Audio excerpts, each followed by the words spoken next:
peshana teri bilan pul halol bo'lib qolmaydi-da. O'ylamaylik, peshana teri qilsa bo'ldi, pul halol bo'lib qolmaydi.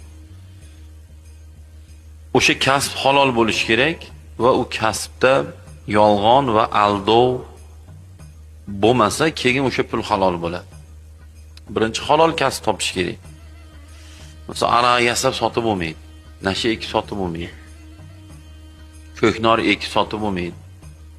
Hozirgi psixotrop tabletkalar, imonni chekadigan, ichadigan narsalar,